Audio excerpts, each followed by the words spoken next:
అందరికీ జై శ్రీరామ్. ఈరోజు మనం శివాజీ కథలో 7వ మరియు 8వ భాగం తెలుసుకుందాం.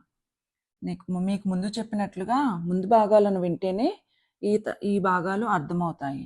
కనుక మీరు ముందు భాగాలను విన్న తర్వాత ఈ భాగం వినండి. ఇప్పుడు మనం 7వ భాగమైన శివాజీ యొక్క పూణేలో విద్యాభ్యాసం గురించి తెలుసుకుందాం.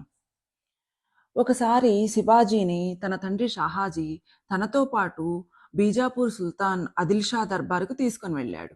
అక్కడ సర్దార్లు, సామంతులు అందరూ వంగిన నమస్కారాలతో సుల్తాన్ సింహాసనం ముందుకు వెళ్ళి 3 సార్లు సలాం చేసి వంగిన శిరస్సుతో తమ స్థానాలకు వచ్చి నిలబడుతున్నాడు.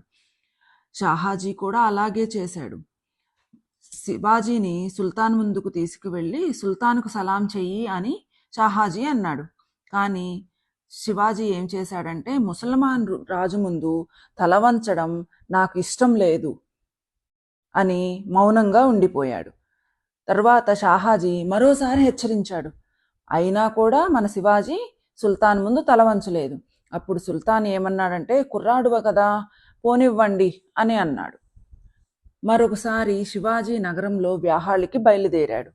ఒక చోట ఒక కసాయివాడు ఒక గోవును చంపడానికి కత్తినెత్తడం కనబడింది. శివాజీ వెంటనే కత్తి దూసి అతడిని అడ్డుకొని మన గోమాతను రక్షించాడు. ఇక శివాజీని బెంగుళూరులో ఉంచడం క్షేమం కాదనిపించింది షాహాజీకి. తన పరాక్రమం ఎలాగూ ముస్లిం పాలకుల సేవలోనే వినియోగించబడింది. అందుకు తన భార్య అయిన జీజాబాయి కూడా నిరసిస్తూనే ఉంది. ఆమెకు తన కొడుకును స్వతంత్ర భావనతో హిందుత్వ నిష్ఠతో పెంచుకునే అవకాశం ఇస్తే తప్పేమిటని షాహాజీకి అనిపించింది. అప్పుడు షాహాజీ శివాజీకి సయీబాయి అనే బాలికతో పెళ్లి జరిపించాడు. జీజాబాయిని పూణేకి పంపించారు. ఆ తరువాత శివాజీకి పూణేలో విద్యాభ్యాసం జరిగింది. ఇప్పుడు 8వ భాగమైన ఒకే ధ్యేయం స్వరాజ్య స్థాపన గురించి తెలుసుకుందాం. 70 ఏళ్ల వయసులో కూడా దాదాజీ కోండ్దేవ్ కర్తవ్యనిష్ట, క్రమశిక్షణ మూర్తిభవించినట్లు ఉండేవాడు. 12 ఏళ్ల వయసులో శివాజీ పూణేకి జాగీర్దారుకు చేయబడ్డాడు. అతడు సంరక్షకుడిగా దాదాజీ కోండ్దేవ్ని, పీష్వాగా నీలకంఠ రాజేశ్వర్ని షాహాజీ పంపించాడు.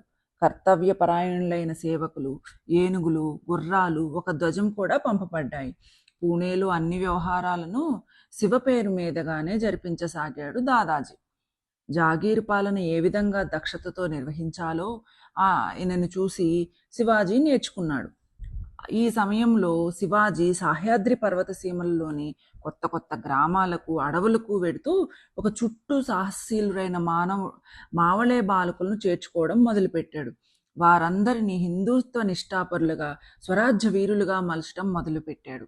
శివాజీకి భవానీమాత పట్ల ఎంతో అనన్యభక్తి ఉందో వాళ్ళందరూ చూశారు. వాళ్ళు శివాజీకి అనన్య భక్తులైపోయారు. తానాజీ మాల్సురే, బాజీ పాసల్కర్, ఎస్సాజీ కంక్, బాజీ జేతే, చిమాణాజీ, బాలాజీ మొదలైన వారందరూ శివాజీకి మిత్రులు. వీళ్ళందరూ కూడా అనుచరులయ్యారు.